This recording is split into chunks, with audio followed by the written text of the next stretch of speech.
नमस्ते। हिंदी कक्षा में आप सभी का स्वागत है। हम लोग पढ़ रहे थे अच्छी हिंदी कैसे सीखें। तो हम लोग पढ़ चुके हैं 8 और 9, पेज नंबर 8 हम लोग पढ़ चुके हैं। फिर भी 8 और 9 पेज में आप लोग क्या क्या पढ़े हैं इसको थोड़ा सा हम याद कर लेते हैं कि अच्छी हिंदी सीखने के लिए क्या करना है। हमें हिंदी न्यूज़ चैनल में समाचार को देखना है। इसके लिए हमें 1 घंटा या आधा घंटा अपने दिनचर्या में निकालना है। और हिंदी और उड़िया जो शब्द हैं वो कहाँ कहाँ पर समाप्त होते हैं उसको भी ध्यान में रखना है। और हिंदी और उड़िया के उच्चारण में ध्यान देना है। हिंदी लघु होता है तो उड़िया दीर्घ होता है, इसका भी ध्यान रखना है। और हिंदी में जो हम री का उच्चारण करते हैं, जो री, आप लोग इसको उड़िया में रू कहते हो, लेकिन हिंदी में हम इसको री कहते हैं। जैसे कि प्रकृति हम बुलाते हैं प्रकृति, आप कहते हो प्रकृति, ठीक है। तो ये उच्चारण भेद को समझना है। रू का उच्चारण करते समय खासकर उड़िया में रू कहा जाता है और हिंदी में उसको री उच्चारित किया जाता है। और य का उच्चारण हिंदी में हम जैसे यमुना कहते हैं, आप उड़िया में उसको जमुना कहते हो। तो य और ज का उच्चारण करते समय भी ध्यान रखना है, क्योंकि आप लोग क्योंकि उड़िया भाषी हैं तो आप यमुना लिखते समय अक्सर हिंदी में आप जमुना लिख देते हो, जो कि गलत है। उसको लिखोगे यमुना। तो अब आगे आते हैं पेज नंबर 10 और 11 में। अच्छी हिंदी कैसे सीखे का दूसरा भाग, ठीक है।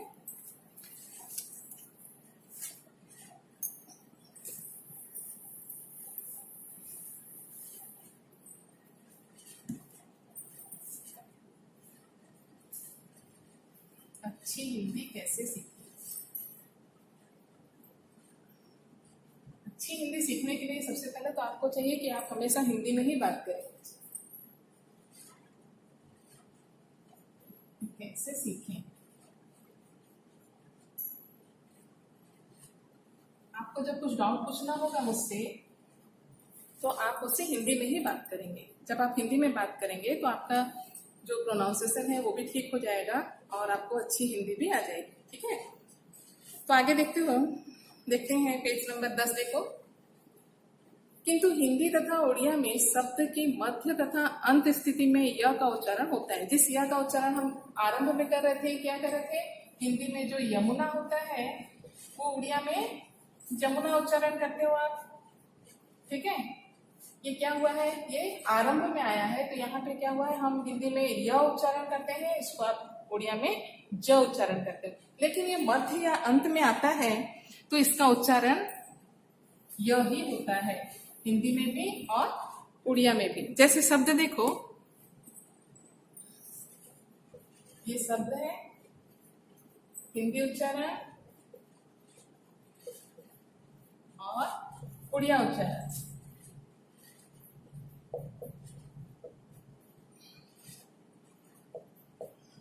हिंदी और उड़िया, ठीक है।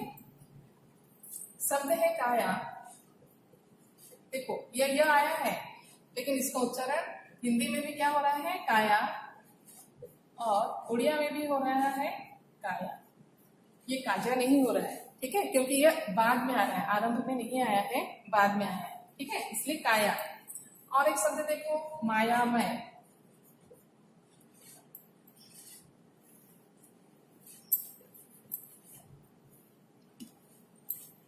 मायामय, इसका उच्चारण हिंदी में भी मायामय और उड़िया में भी मायामय, क्योंकि ये जो य है ये बीच में और अंत में आया है, इसलिए इसका उच्चारण य ही हो रहा है, ठीक है। और ऐसे बहुत सारे शब्द हैं, जैसे कि देखो भय एक शब्द है, ठीक है, हिंदी उच्चारण भी भय और उड़िया उच्चारण भी भय। उसी तरह से जय देख लो, जय, हिंदी उच्चारण भी जय और उड़िया उच्चारण भी जय, ठीक है। उड़िया में य के लिए अलग लिपि चिन्ह है, लेकिन हिंदी में एक ही, ठीक है। ल का उच्चारण हिंदी में ल ही होता है। ये तो रहा य के बाद, यह समझ में आ गया। अब ल में आ जाते हैं, ठीक है।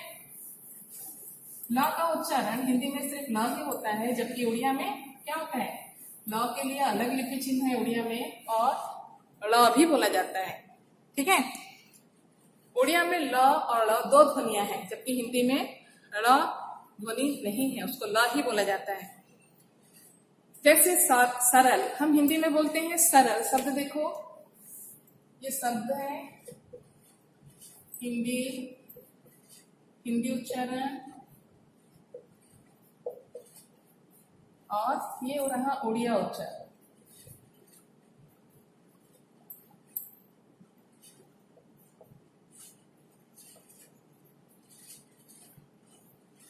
ये उड़िया उच्चारण, हिंदी उच्चारण। शब्द क्या है? शब्द है सरल। मैं बोल रही हूँ, उसको आप ध्यान से सुनेंगे। देखो, हिंदी में बोलेंगे सरल, प्रश्न बहुत सरल है। ठीक है, उड़िया में क्या बोलते हो? सरल। उच्चारण क्या हुआ? यही सरल है, लेकिन यहाँ पे आप उड़िया में उच्चारण में इसको ड़ उच्चारित करते हो। ठीक है, वैसे ही हिंदी में शब्द है फल। ठीक है, हिंदी उच्चारण इसका फल ही होता है, जबकि उड़िया में क्या होता है? फड़। वैसे ही हल, शब्द है हल, हिंदी उच्चारण हल और उड़िया उच्चारण फड़। उसी तरह से जल देख लीजिए, शब्द है जल, हिंदी उच्चारण जल, उड़िया उच्चारण क्या होगा? जड़। आया समझ में? उड़िया में ल दो है, जिसको ल की दो ध्वनियां हैं, एक ल बोला जाता है और एक ल बोला जाता है, और उसकी अलग लिपि चिन्ह है, लेकिन हिंदी में एक ही है। ठीक है, कलकल, हिंदी शब्द है कलकल, उड़िया में क्या बोलेंगे? कड़ो कड़ो। ठीक है, आदि।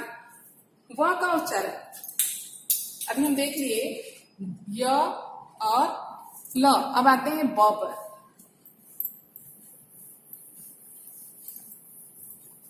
व का उच्चारण, व का उच्चारण देखो, व का उच्चारण हिंदी में व ही होता है। व का उच्चारण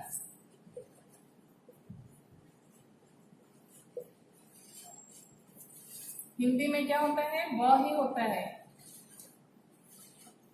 हिंदी में व ही होता है,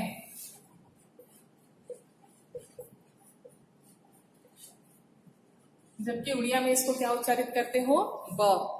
ठीक है, तो देखो कई शब्द फिर से देख लेते हैं, शब्द कि कौन कौन से शब्दों को आप कैसे बोलते हो व को ब बनाकर। ठीक है, इसका अगर आप ध्यान रखोगे तो आपको हिंदी लिखने में गलतियां नहीं होंगी, क्योंकि आप अक्सर उड़िया में बोलते हो कभी और लिखते समय हिंदी में भी कभी लिखते हो, जो कि गलत है। देखो, शब्द है हिंदी उच्चारण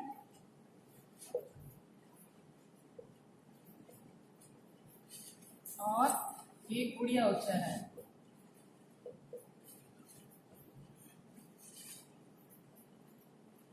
उड़िया उच्चारण शब्द देखो, वन, एक शब्द आया वन, जिसको हिंदी में भी हम क्या कहते हैं? वन। उच्चारण देख रहे हो, वन, लेकिन आप लोग उसको उड़िया में क्या बोलते हो? वन।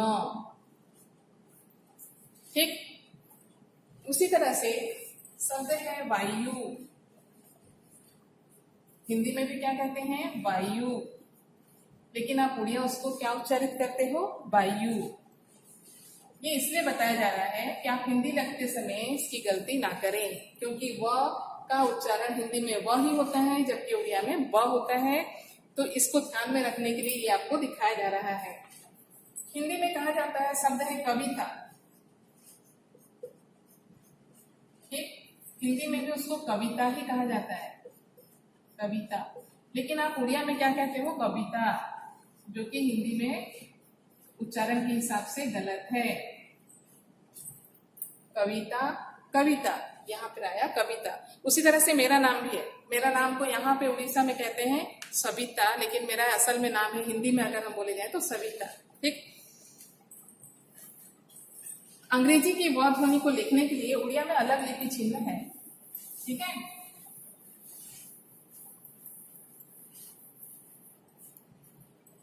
बार बार व और ब का उच्चारण करने से आपको उच्चारण के समझ में आ जाएगा। ठीक है, जैसे देखो बहन और वहन, वहन अलग चीज है और बहन अलग है। बार और वार, देखो लिख देते हैं।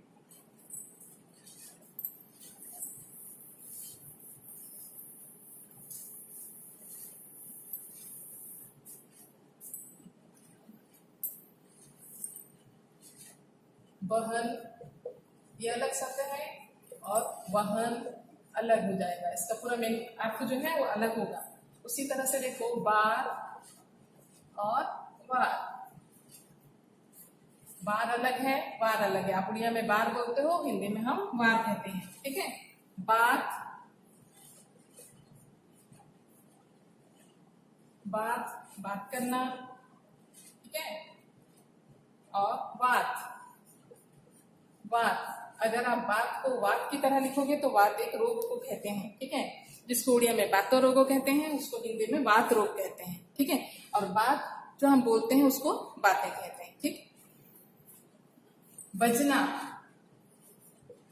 देखो ये है बजना, अर्थात किसी चीज को आवाज जो होती है उसको हम बजना बोलते हैं। और वजन, वजन का मतलब यहाँ पे क्या हो जा रहा है, वेट।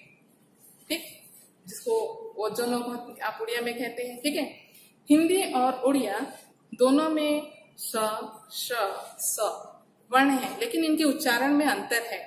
हिंदी और उड़िया में दोनों में इसके उच्चारण में अंतर है। हिंदी में श बोलते समय जीभ की नोक को तालू के पास ले जाना पड़ता है। ठीक है, स बोलते समय, ये स बोलते समय, ये श का उच्चारण करते समय जो हमारा जीभ का नोक है वो कहाँ तक जाता है, तालू तक जाता है। स बोलते समय, ये स बोलते समय, ये स का उच्चारण करते समय हमारा जीभ जो है वो दंत मूल से टकराता है, स। ठीक, निम्न शब्दों का उच्चारण करके अंतर को समझिए। इन शब्दों का उच्चारण करिए, आपको अंतर समझ में आएगा। क्या क्या देखो, राशि, राशि, ठीक है, राशि। उसके बाद सीसा, उच्चारण है समझ रहे हो, सीसा। इसका उच्चारण करते समय जीभ जो है वो दंत मूल से टकरा रही है। शमशान, शमशान। ठीक, सस्ता, उसके बाद शाम और साम, साम एक वेद का नाम है। ठीक,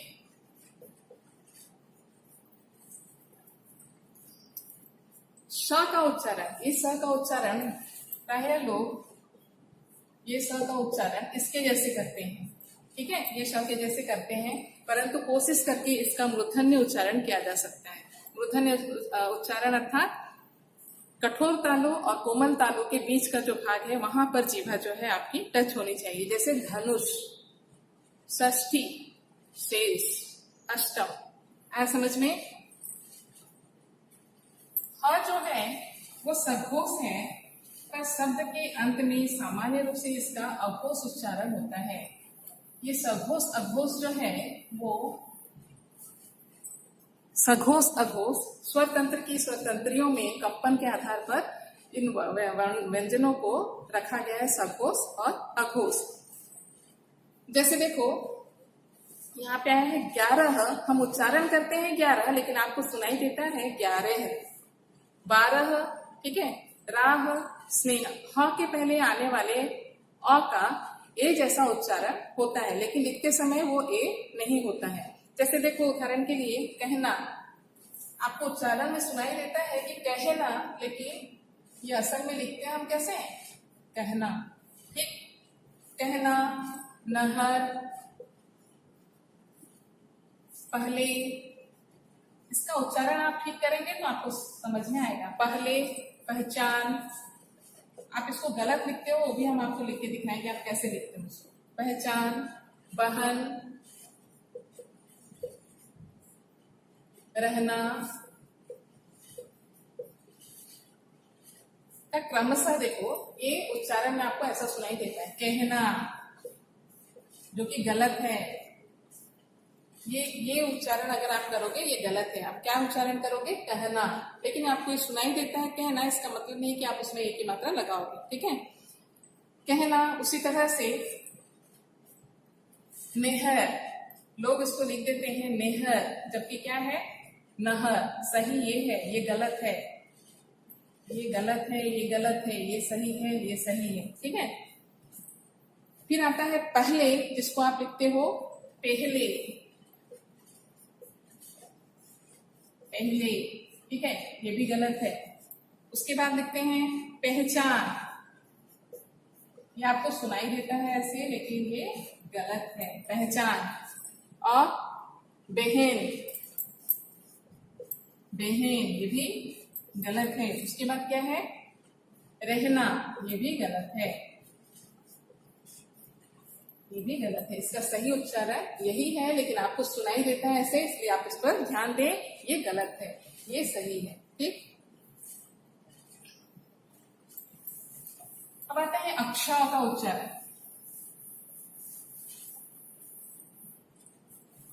अक्षर का उच्चारण हिंदी में अक्षर जैसा होता है। देखो अक्षर, इसका उच्चारण हिंदी में इस तरह से होता है, श की तरह।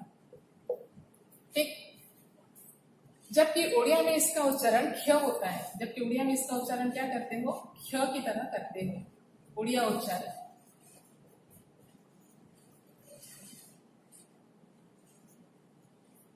उड़िया उच्चारण क्या करते हो? ख्य की तरह करते हो। जैसे एक शब्द देखो, हम हिंदी में कहते हैं कक्षा, लेकिन आप उड़िया में उसको क्या कहते हो? कक्षा। ठीक, तो ये गलत है। इसका ध्यान रखें कि हिंदी में जो कक्षा है वो उड़िया में कक्षा होता है, तो इसको आप ध्यान में रखोगे। ठीक, जैसे देखो आप शब्द, इसमें बहुत सारे शब्द दिखाते हैं, शब्द है और हिंदी उच्चारण,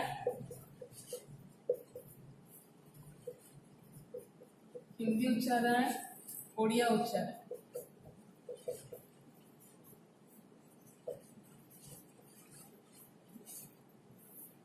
हिंदी उच्चारण, उड़िया उच्चारण। देखो शब्द है चक्षु।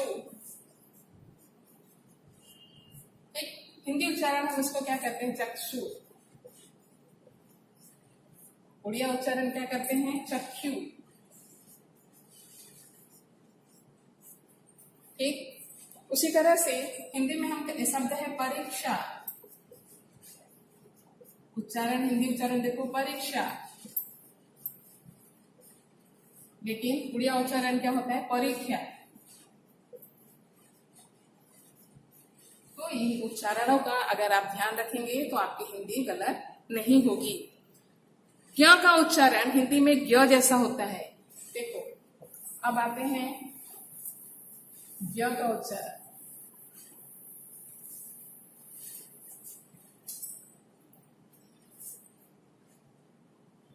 इसका उच्चारण हिंदी में क्या होता है? ज्ञ की तरह होता है। ठीक है, जैसे यज्ञ,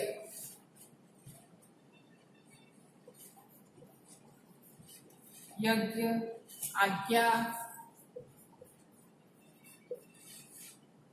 प्रतिज्ञा।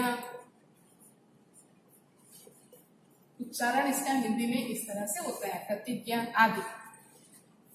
कुछ लोग ज्ञ या ज्य भी उच्चारण करते हैं। कुछ लोग इसको उच्चारण ज्ञ या ज्य जैसे भी करते हैं, जैसे यज्ञ, कई लोग इसको यज्ञ बोलते हैं। आज्ञा, ठीक है, उसी तरह से ये प्रतिज्ञा। अब आते हैं अनुस्वार और विसर्ग पर। अनुस्वार, अनुस्वार क्या है? ऊपर लगाया जाता है जो डॉट है, इसको क्या कहते हैं? अनुस्वार। और विसर्ग,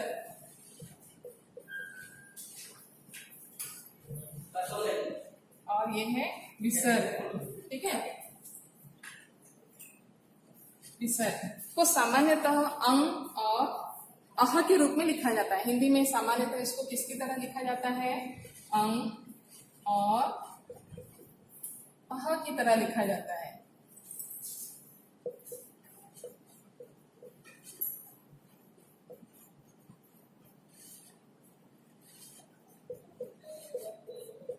अंग और अह की तरह लिखा जाता है। इन्हें ना स्वर माना जाता है और ना व्यंजन, ठीक है, इसलिए इन्हें क्या कहा गया है, अयोगवाह। तो यहाँ पे प्रश्न होता है कि अयोगवाह किसे कहते हैं, अंग और अह जो है ये अयोगवाह है, ठीक है। अनुस्वार का उच्चारण इसके बाद के व्यंजन की नासिकीय ध्वनि की तरह होता है। अनुस्वार का उच्चारण उसके बाद के व्यंजन की नासिकीय ध्वनि की तरह होता है, ठीक है, जैसे अंगूर, कंगन, ठीक। विसर्ग ह का अघोष रूप है। विसर्ग का उच्चारण शब्द के अंत में तथा उपसर्ग के अंत में ह होता है। ये अंत में आता है तो ह होता है, और जैसे कि प्रायः, विशेषतः, ठीक। लेकिन जब मध्य में आता है तो इसका उच्चारण नहीं होता है, जैसे कि दुख।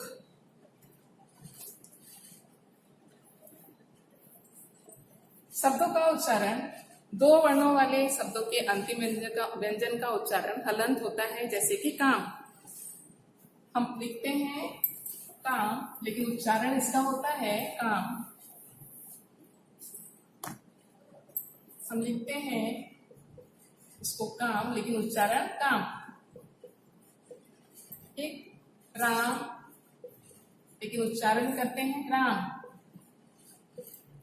उसी तरह से बात,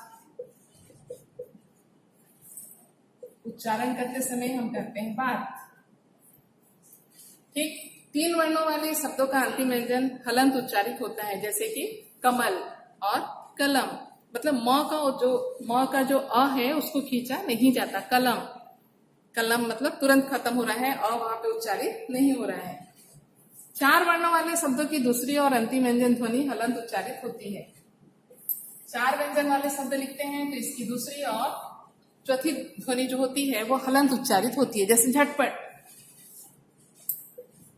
झटपट हम लिखते हैं इसको झटपट ऐसे हैं, लेकिन उच्चारित करते समय हम झटपट करते हैं, झटपट, हाँ, हलंत उच्चारित होता है, ठीक। उसी तरह से चमचम शब्द है, चमचम हम लिखते हैं चमचम, लेकिन उच्चारित करते हैं इसको चमचम,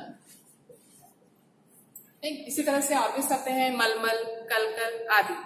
अंतिम अ का उच्चारण यहाँ पर नहीं होता, इसमें अंतिम और अ का उच्चारण जो है नहीं होता। अब आते हैं लेखन और वर्तनी। अच्छी हिंदी सीखने के लिए लेखन अर्थात वर्तनी पर भी ध्यान देना जरूरी है। लिखित ध्वनि क्रम को वर्तनी कहते हैं। किसको वर्तनी कहते हैं? लिखित ध्वनि क्रम को वर्तनी कहते हैं।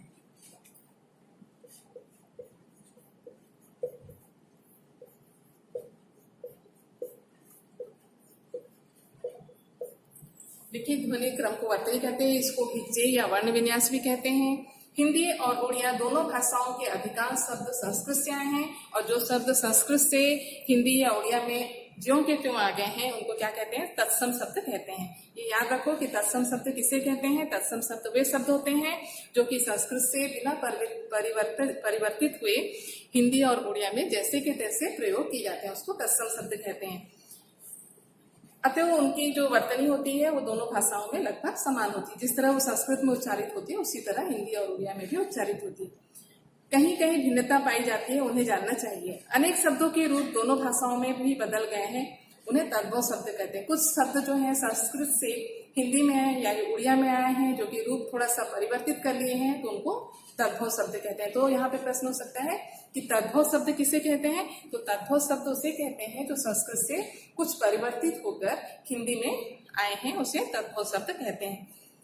कुछ शब्द अंग्रेजी, अरबी, फारसी आदि भाषाओं से भी आए हैं, उन्हें क्या कहेंगे? विदेशी शब्द कहते हैं। ऐसे शब्दों की वर्तनी हिंदी और उड़िया में कहीं कहीं अलग हो जाती है। हर भाषा की अपनी प्रकृति होती है, इस दृष्टि से शब्द की वर्तनी भी बदलती है। दूसरी भाषा के रूप में हिंदी सीखते समय अपनी मातृभाषा की वर्तनी का प्रभाव पड़ सकता है। ये हमेशा याद रखना है कि हम दूसरी भाषा सीख रहे हैं तो हमारी मातृभाषा का उस पर प्रभाव पड़ सकता है। ऐसे प्रभाव से बचकर हिंदी की शुद्ध वर्तनी का प्रयोग करना चाहिए। तो ये हो गया हमारा आज का अच्छी हिंदी कैसे सीखें इस पाठ को, और आप अच्छे से पढ़ेंगे और इसमें से कुछ प्रश्न हम आपको लिखकर भी देंगे। अगर फिर भी कुछ डाउट हो तो आप मुझे फोन करके पूछें।